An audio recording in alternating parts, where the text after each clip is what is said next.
नमस्कार मंडळी, चला मग आजच्या रेसिपीला सुरुवात करूया। इथे मी 4 मीडियम साईजचे बटाटे घेतलेले आणि ह्याला पाण्यामध्ये घालून स्वच्छ धुवून घेणार आहे। धुवून घेतल्यानंतर ह्याच्यावरचं साल काढून घ्यायचं। साल काढून घेतल्यानंतर बारीकसर कट करून घ्यायचं। अशा पद्धतीने जसं आपण भाजीसाठी कट करून घेतो त्याप्रमाणे कट करून घ्यायचं आणि ह्याला पाणी घालून ठेवायचं, नाहीतर असंच ठेवलं तर काळे पडतात म्हणून पाणी घालायचं।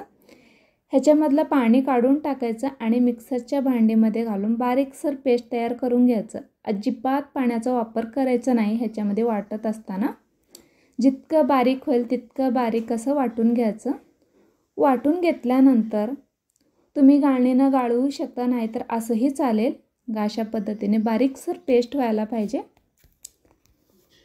आता हे बारीकसर वाटून घेतल्यानंतर इथं मी गॅस चालू करून कढई ठेवलेला आहे। जे आपण बटाट्याचं वाटून घेतलेलं आहे ते मोजून घालणार आहे, त्याचप्रमाणे त्याच मोजणीनं पाणी पण घालणार आहे। इथं माझं छोट्याशा ग्लासनं 1.5 ग्लास असं झालेलं आहे। ह्या ग्लासाने तुम्ही माप कोणतंही घेऊ शकता, वाटी, ग्लास, तांब्या असं वगैरे पातेलंही घेऊ शकता।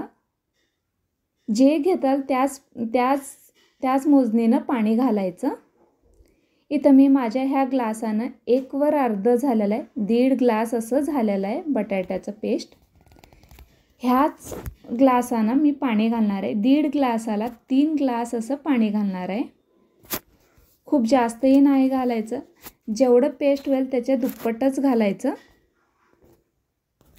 खूप जास्त झालं तर मोडून जातात पापड असं। ह्याच्याने मी 3 ग्लास असं घालणार आहे आणि घालत असताना मध्ये मध्ये चमच्याने फिरवत राहायचं, नाहीतरी कढईला चिटकतं। आता ह्याला 10 ते 15 मिनटं शिजवून घ्यायचं आणि कंटिन्यू फिरवत राहायचं ह्याला, नाहीतरी बटाटा खाली चिटकत राहतं आणि वरचं पाणी वळेच राहतं, म्हणून ह्याला कंटिन्यू फिरवत शिजवून घ्यायचं।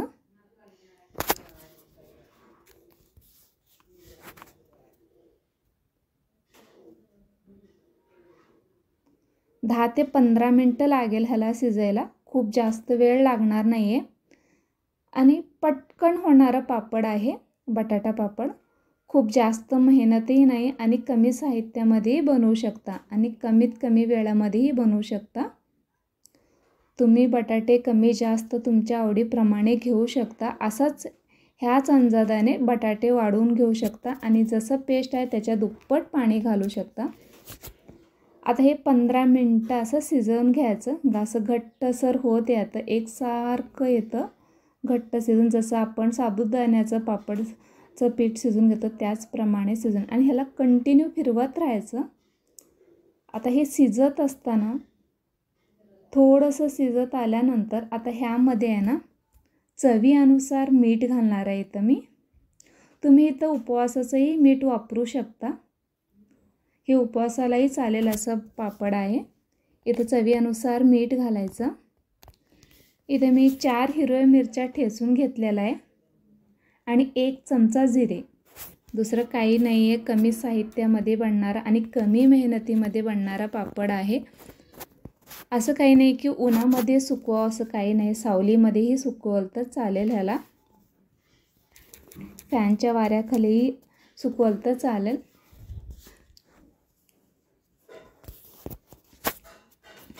आता हे घट्टसर झालेलं आहे, तुम्ही बघू शकता किती आता हे घट्ट स्मूथ थिक कसं झालेलं आहे। अशा पद्धतीने व्हायला पाहिजे। तुम्हाला असं समजत नसेल तर 15 मिनटं असं शिजवून घ्यायचं। तुम्ही सावलीमध्येही वाळवू ठेवू शकता, मी उन्हामध्ये सुकवत आहे। साधारण हे संध्याकाळपर्यंत सुकून रेडी होऊन जाईल। सावलीमध्ये सुकवलं तर पहिल्या दिवशी थोडंसं आणि दुसऱ्या दिवशी थोडंसं हडकवावं लागेल।